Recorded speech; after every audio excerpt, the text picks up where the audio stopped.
popcorn and poppin', gamers. Welcome to Gamers Go to the Movies, the only podcast where we have to watch every video game adaptation that's a movie made by Hollywood. I'm your host, Noel Slamrocket, and with me is Bob. Licensed Song. Chris Wolfhart. Angry Birds 3, December 23rd, 2026. And Dr. Aggro. An Angry Birds movie? And that's right, we had to get to the other two that was hanging over us, Angry Birds 2, after having seen Five Nights at Freddy's 2. And now we're ready to be there day one for Angry Birds 3, saying, please, 4 tickets for Angry Birds 3. This is finally. That's a Sony movie, though. They'll give up and put it on streaming in a week. January 1st. For anyone who's never watched this show before, what we do is at the beginning here, we talk about the movie, various musings, anecdotes, criticisms, praises, etc. And then after a good, hearty discussion about it, we eventually move on to our segments, which analyze the movie through the lens of this series, such as, is this worse than the second movie? How's the star power? What's the faithfulness to the original game? Is this a good substitute for the game? Should it get a video game adaptation? And so many more things. The most important category, is this normal person friendly? Oh, and also we give it a thumbs up, thumbs down, or thumbs sideways. That's not the important part. The important part is that we are forced to watch every video game movie ever made. That was a Hollywood adaptation. I'm kind of surprised they sat on this shit for 7 years after this one. This came out in 2019. Angry Birds 3 is only coming out now. Yeah, that is kind of wild. Yeah. It is. The dilation effect of pop culture never going away has been poisonous, I think, to the human experience. That's true. It is true. In this case, Angry Birds 1 had a budget of $73 million and made a box office of $352.3 million. And Angry Birds 2 spent $65 million, so $8 million less, but also made insanely less money with $152.8 million at the box office. So maybe they were a little scared if they made a third one, it would bomb. But now all these video game movies are doing great. Mm-hmm. They got to get in. They're doing great. They're doing better than video games. This one, we were told, is a massively improved movie over the first one because it is directed by the creator of the marvelous misadventures of Flapjack. You can tell. You can. Yeah. I haven't even seen it, and I can tell. There are cutaways where it's like, and then they clearly brutally murdered that snake and made boots out of it. Uh-huh. Yeah. And then there are later scenes that are, maybe they didn't because that's dark. It is really, really, I feel like if you watched Flapjack, you could watch this movie and tell it was made by the guy. It is really self-evident in all of these segments. I think one of the most outstandingly odd protrusions with this movie, before we talk about even what it's about, is this fucking B plot that's the baby birds going after the baby eggs. The eggs that they accidentally lost at sea. The whole movie, it's just this weird parallel plot line that has almost absolutely no intersection with the main plot. Yeah. Yeah. Until the very, very, very end, which feels more like an obligation than... Right. It feels like that they were going to have like the Pixar-esque short. Yes, at the start, and then at some point somebody went, chop it up and put it in the movie. My other read on it is, you know how the last movie just felt like 100 TikTok videos taped together? This is their idea of, what if we just cut to one progressive event instead of having the 100 TikTok movies that is one movie? And I prefer this by a lot to that. It's, how do I put this? It's a different film from the first movie in that regard. Yes, very much. Mm-hmm. This is much more like a movie. Yeah. Like, they still do a lot of cutaways, a lot of really goofy one-off jokes, but it feels like there is a plot and we don't just devolve into 30 minutes of watching Angry Birds being played. Sony was so serious, they even tried to claim this movie was about things. Dick. Sure. They said it was about climate change, and they made the Silver character so she'd inspire more young women to go into STEM, which is definitely a concern that was still relevant in 2019. That's funny from the angle of they literally have that happen in the movie. Silver literally inspires someone to go into STEM fields in the movie, and the child goes, I should get into engineering because Silver made it cool. And I'm like, man, that is just fucking very upfront, very strange. She's cool. You could just have her be cool and not have the movie go, she is so cool, I will get into STEM. But this is an important part of her character. Speaking of which, an important part of our character, Red, is that now he has a love interest thing going on, and the point of the movie is that maybe he doesn't need to make every decision to save everyone to make himself important. How did my co-host feel about Red as a character in this film versus the first? Well, firstly, he feels like the guy from the first had to do something for community service to avoid going to prison. This movie feels like community service of a shamed comedian. And the love story is an uplifting plot about a 40-year-old grievance actor getting together with a college student. Yeah. It was a little kind of not there, and I just pretended it wasn't even being alluded to by the end because what the fuck? Oh, don't worry. The poster from the next movie shows they fucked because they have kids. God damn it. That's a really fucking weird vibe. Yeah, like it's also super weird when they have to have her say, I'm an adult, like 12 times. I'm no longer your kid's sister. Yes. You said she was a college student. That implies being an adult. Yeah, she's an adult, and he's like a burned out 40s comedian. Also, they have the plot of she got to go to college early because of... Yep, they sure said that, and then also said, I'm an adult, and I'm like, oh boy. It's a little bit of bad vibes here. It's okay, there's no notorious history of comedians. I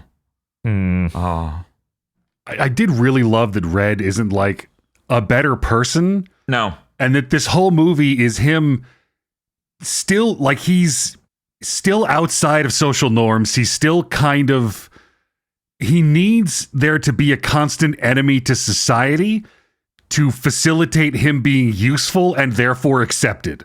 Yes. Wow, this is just like Metal Gear. I was going to say he's like Alex Jones. Yeah, it is a little more of an Alex Jones angle. This is our hero. Yes, we're talking about the hero of the movie, voiced by Ted Lasso. Ted Lasso himself. It makes him very relatable. I too wish we would go to war so I could be a hero. He doesn't even feel like he did in the previous movie. He just feels desperate. Yeah, because he's gotten the acceptance from society and now he's trying desperately to hold on to it because he doesn't really understand where it comes from, so he doesn't know what's going to make it go away, but he's got an idea. Yes, that is the plot of this fucking movie. Everything else is completely ancillary. Mm-hmm. Don't worry about any of that. So, I have now seen 3 movies, 2 of them being Angry Birds movies, with Josh Gad. Yep. Okay. What's... I don't think I like Josh Gad. Isn't Josh Gad also the snowman in Frozen? I don't know. Yes. So then you've seen 4. Because you watched Frozen That's for true. a podcast 7 years ago. Is it like in his contract he always has to be ambiguously gay? I guess. Maybe Josh Gad's gay, and by the time it hits the screen, it's ambiguous?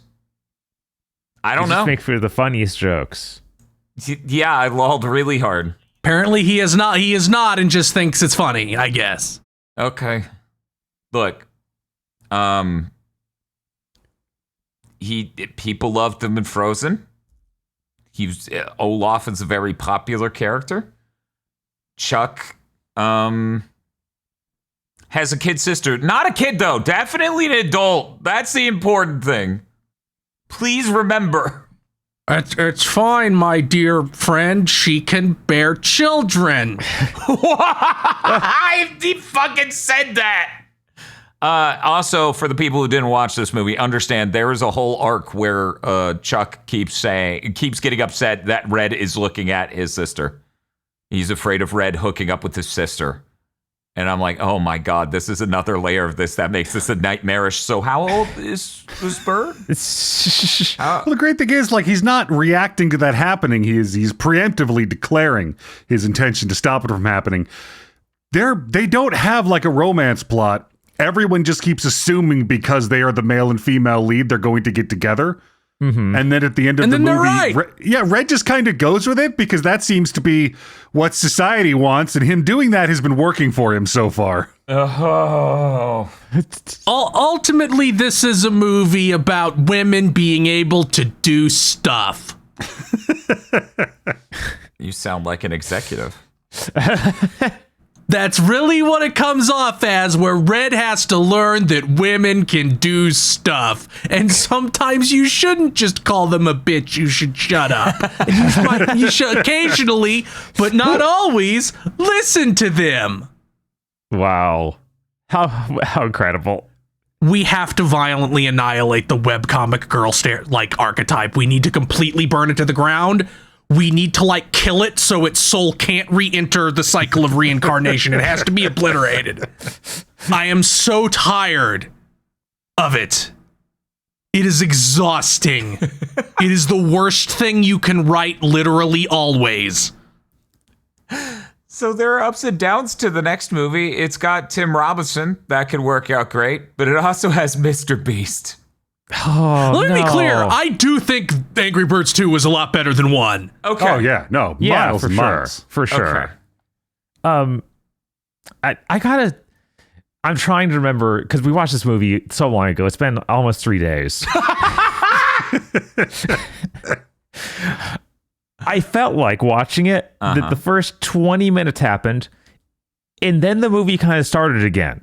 So the first 15 minutes is kind of a beginning of a movie, and then the first 15 minutes ends, and it kind of does it again. It's a little strange. It's hard to even describe exactly when it happens, but it's very clear, you're doing an introduction to events again, and you're starting...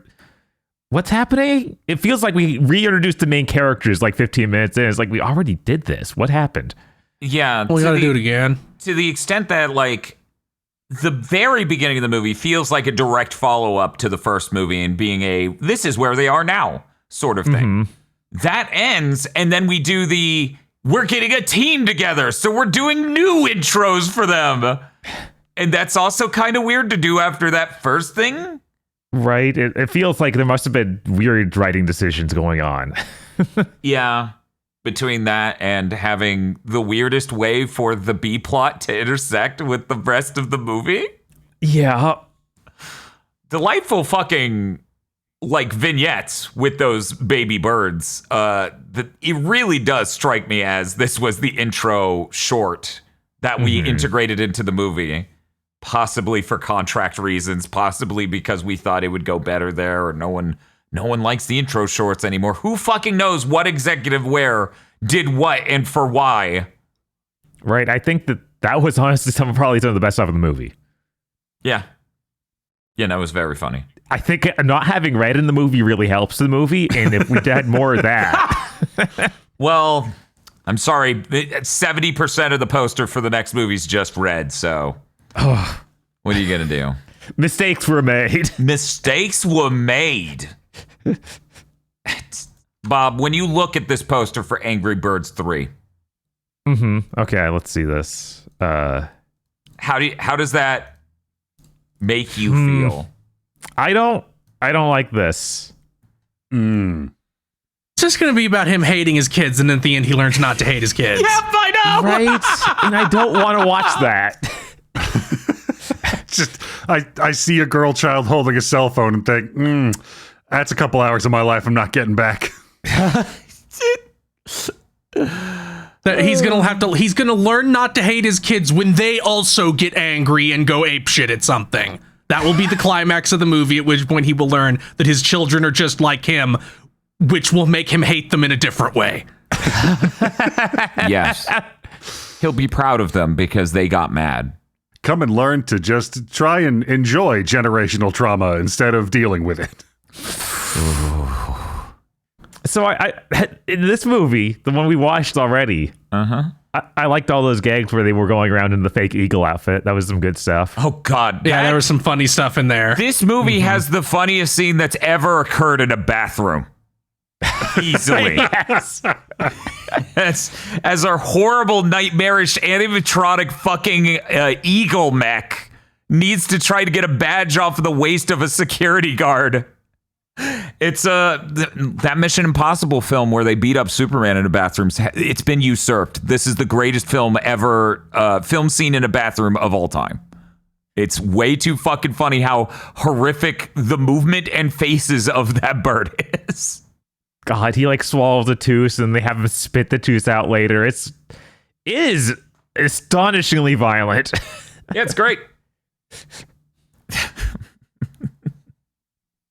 I wonder if someone's uploaded just that scene to YouTube, because if you want to know the good parts of this movie, just watch that fucking scene.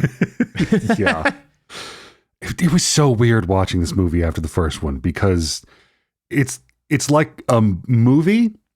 Like it's an actual movie that seemed to be written by humans, and it's not a great movie. No. Like I wouldn't recommend it, but it tracks. There's a through line and there's a bunch of great gags in it. Like it's passable. My favorite gag in this movie, which is so stupid that this is my favorite one, is just the Pig King talking about how he sent Squeal Team 6 to do something. This is pretty good. Oh my God.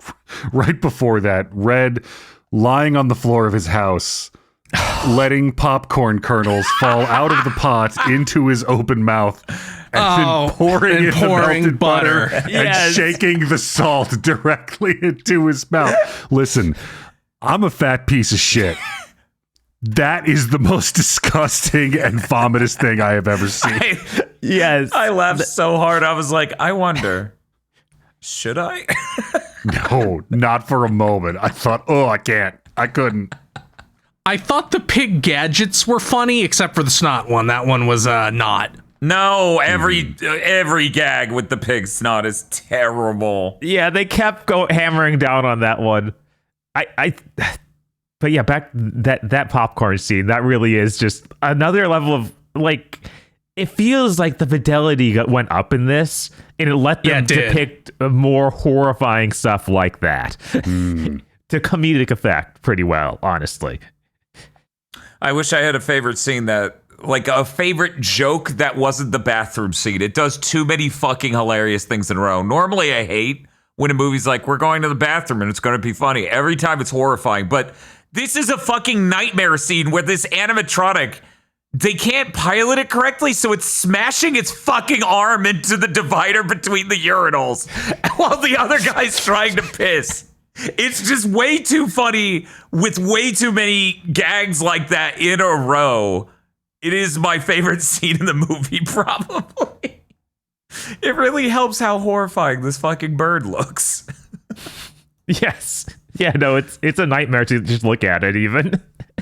I love that the basic premise of this story is that even though Bird Island and Pig Island can fucking see each other, they didn't know the other existed in the first movie, fine. The Pig King apparently never turned around with his telescope No. to see the third island. That's pretty good. I hope there's a fourth one in the next movie. It's the same thing. It's like Warcraft expansions. Yes, I in fact also thought that. Is this the movie that has the most needle drops that we've had to watch for this series? The first Mario it's a movie bunch. probably has it beaten, Yeah. but it's true. They literally did so many in this. I think they did. It feels like they did like 7? No, they did it's more about than that that. many in the last 33 minutes because we started counting. They did 5 to 7 in the last 33 minutes. It was wild. God, yeah, I should just look at the soundtrack. That alone would tell you. But yeah, it's got to be either this or the Mario movie. None of them feel that even that strong. That just kind of feels obligatory. Like, oh yeah, now we're doing this. Okay, well that's over. We can get back to the movie now. Yeah, they did Axel F. They did a fucking dance off to the fucking Beverly Hills Cop song. Mm-hmm. They did a number of moments like that. Yeah, not a great movie. No. But man, the buff it gets for coming after that first movie. They did a baby shark needle drop. Yeah, that was they did. the most harrowing one, to be honest. I think that the gag, I think it was actually somewhat around the baby sharks thing, but I might be confusing it, where Bomb has to take out the guards and then takes them out to have a fun night at a bar. Yup. Yeah, that's that scene. Yeah. Okay, but that concept is funny. The baby shark part, maybe we didn't need that, but conceptually, that was a good scene. You know, I can't even argue against...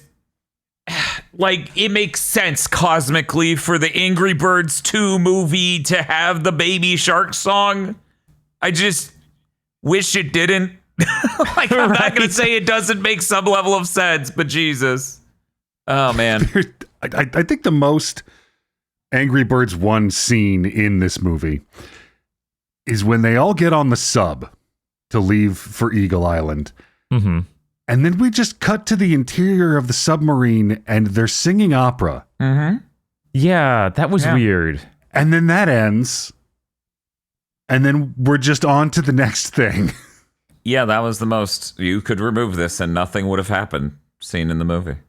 That was right about the time when the getting the eggs back subplot really devolved into, okay, these shorts don't really have much connective tissue between each other. Yeah. Where's that giant whale? Okay, I'm going to read it out. First song, Holding Out for a Hero. Second song, All By Myself. Third song, Margaritaville. Fourth song, Get Ready Orchestral Mix. Fifth song, Angel by Sarah McLachlan. Loving You. This one was the one that in the credits, I'm like, that has a name? And it's called LX to center parentheses from Who Wants to Be a Millionaire. The has a name. Space Odyssey, Turned Down for What, I Don't Want to Wait, Eye of the Tiger, Fireball, Axel F, Hello, Pink Fong, Baby Shark Song, I'm Too Sexy, The Final Countdown, Happy Together, Jesus Christ. Yeah, no, it is a lot. It is stacked. But this is a good opportunity for me to point out again that the original Angry Birds theme was in fact, if I remember this correctly, the composer for Returnal? Or Resogun, sorry. Resogun and Nex Machina. So they have to credit him in the soundtrack for this movie because they use a theme that is the original Angry Birds theme. Man, how many movies have used Holding Out for a Hero? It feels like literally So many. I'm so tired of hearing that song. I will forever associate it with the movie Congo. Not because it's in it, but because my VHS copy of it had a trailer for whatever studio owns Congo for a bunch of their movies that played it, and I watched that movie 800 million times as a kid. I always associate it with Saints Row 3 because they play that during the last mission. Oh my God. wow. It doesn't work. But yeah, no, it's a needle drop core movie. I feel like in the Mario movie are going to be the highest amount of needle drops of any of these movies we review from this series. Unless we truly get desperate and someday someone greenlights a Rock Band movie. Wow. I'm surprised we haven't seen it. We got Gran Turismo. What's left? We cannot do like a Last Starfighter movie about Rock Band. They can, though, and they will. Oh no. It's just going to have the same plot as that Rick and Morty episode with the giant head. So, for the Marvelous Misadventures of Flapjack fans, I have to ask, is the horrible animatronic bird in this the candy wife of this movie? I think so. Because every time you look at it, it's kind of horrifying. I have to imagine that there was probably some direction at the studio to maybe rein in the creator of Flapjack a little. Yeah, it feels like it's him, but still latched onto some of the writers from the first movie. Mm-hmm. Something like that. Yeah. Yep. He does not direct the third one, which is the scariest thing about the third one. Oh, no. Yeah. He still writes it, though. Yeah, he does screenwriting on it. Okay, that's something. I don't know how many writers there are.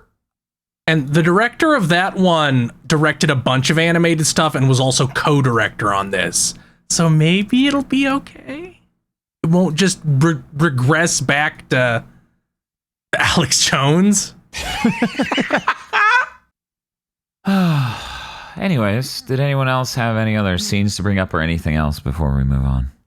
It's weird that they introduced 2 new clothed and haired pig characters that kind of didn't do anything. It felt like the girl was supposed to be a much bigger character.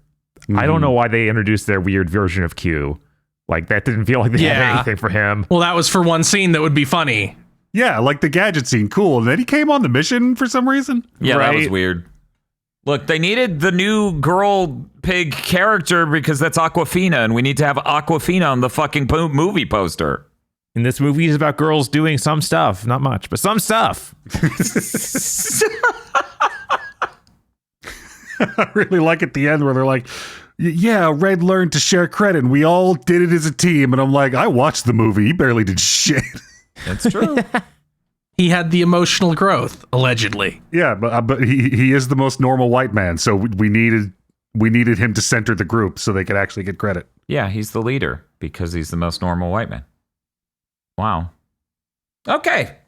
Let's get to our segments. But before we do that, hey, did you know you can support this horrific endeavor by heading on over to patreon.com/GBpodcast to support the podcast network, as we have to watch all of these, and they seemingly are unending. Our work will never be finished. Also, you get early access to Chugging Bleach for now, and exclusive Armchair Devs extras and Gamer Premonition extras, where you get to hear about all the things we couldn't bring into the show.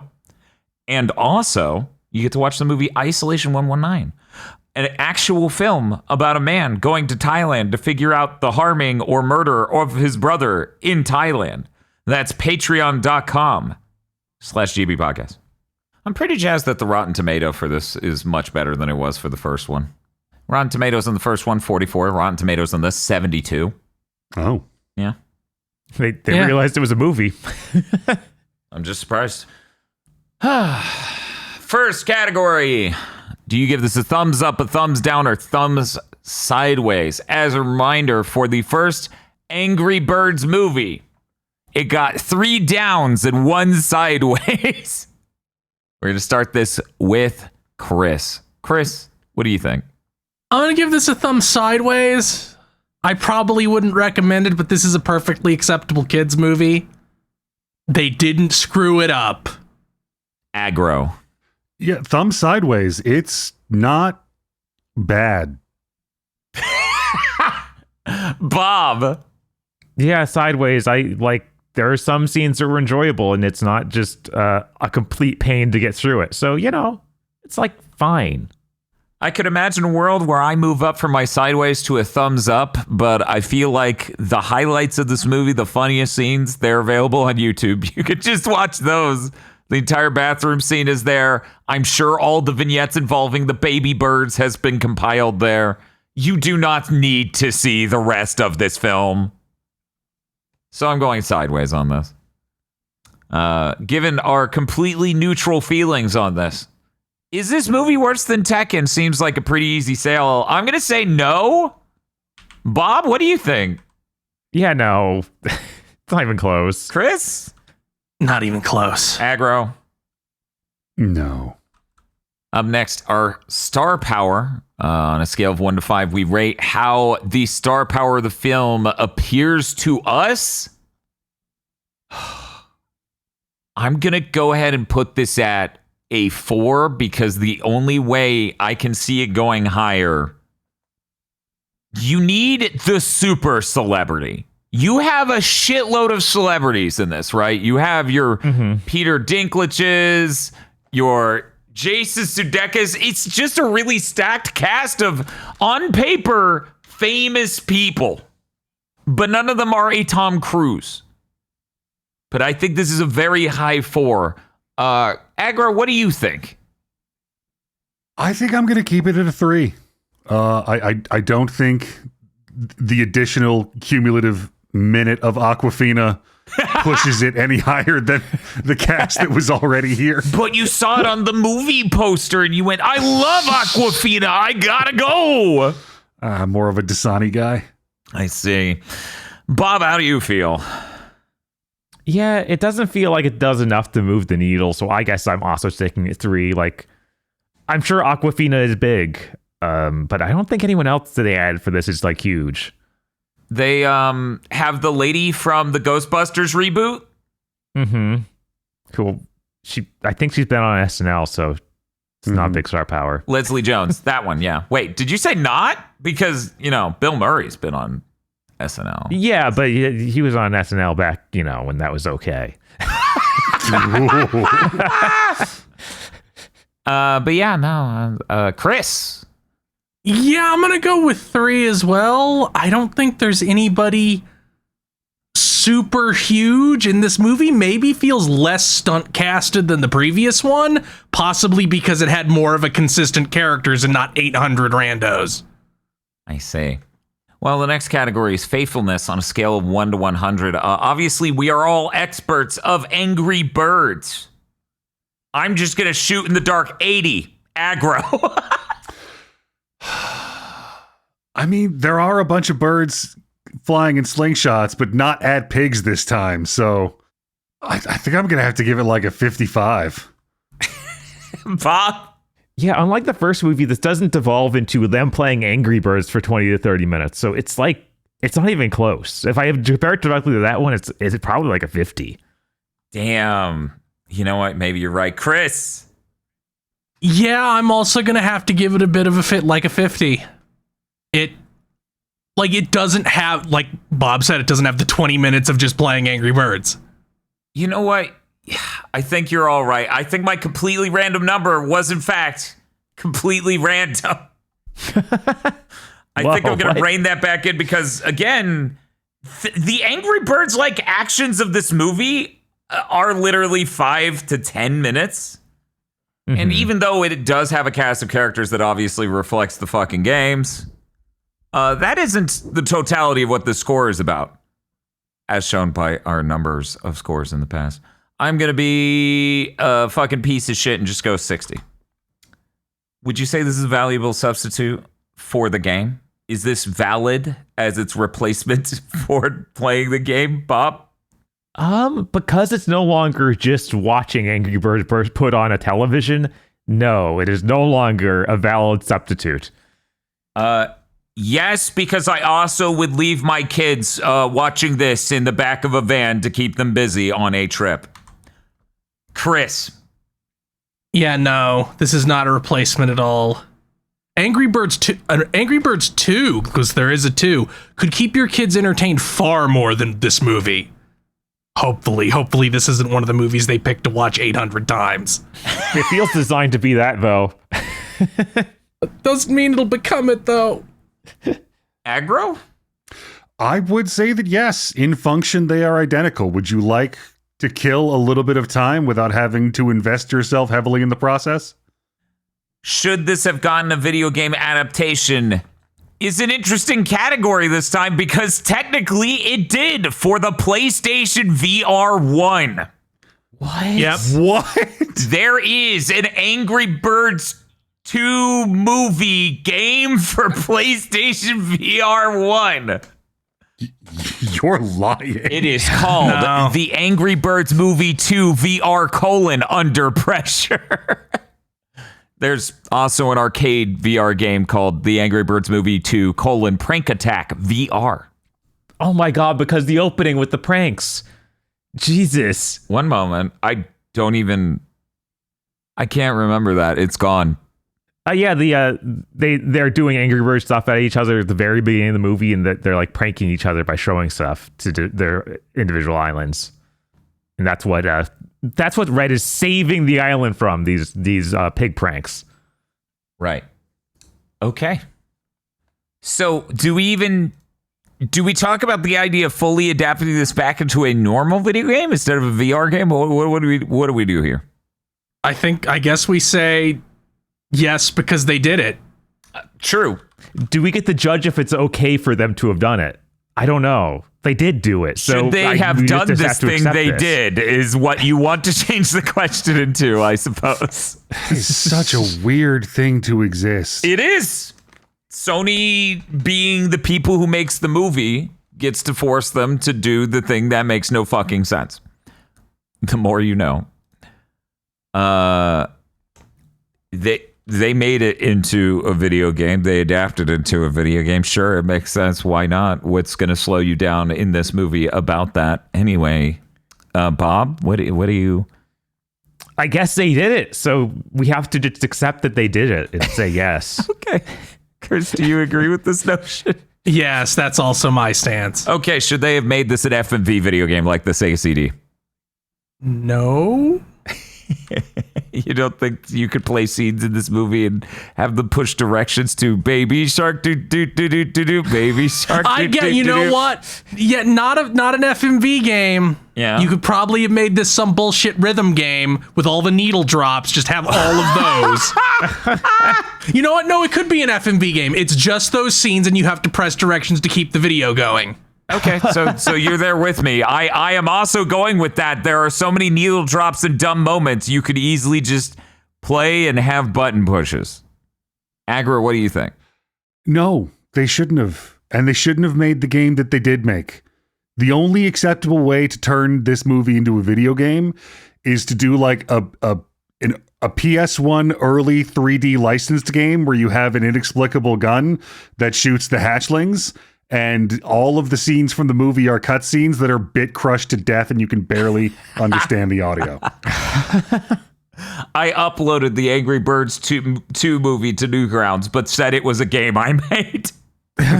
Wow. Bob, what do you think? Should they make an FMV game? They definitely could. There are enough scenes that you could just hit buttons during and then like brutalize a man in a bathroom. So, sure. Okay, and the final and most important category, is this movie normal person friendly, Chris? This is possibly the most normal person friendly movie we have seen on this. I could easily recommend a family go see this and not feel like I have punished one of them. Bob? Yeah, I think this is extremely normal person coded. Like, yeah, no harm done, I guess. Aggro? I am not one of those people who will categorically say that video games designed principally for the mobile phone aren't real video games, but this is barely a video game adaptation. It's Angry Birds. Yes, this is normal person friendly. Yeah, this successfully rises to the occasion of having better quality than the first one while still being a film for all audiences. It is very normal person friendly. Steven Spielberg would salute, cry, and clap. It's such a good movie for broad audiences. I'm going to have to give it a yes. And that's going to do it for us for now. For Angry Birds, please join us next time as we watch another fucking movie where number go up. Oh, wait, technically the number's not in the title. Okay, never mind. We're fine. The executive producers for this month's GigaBoots videos are Spaceman Spiff, Red Blaze 27, Brendan O'Sullivan, Cooper Tank, BN12, and Rado. Thank you very much to our executive producers, and also these guys. If you want to become an executive producer or a normal patron, head on over to patreon.com/gigaboots today.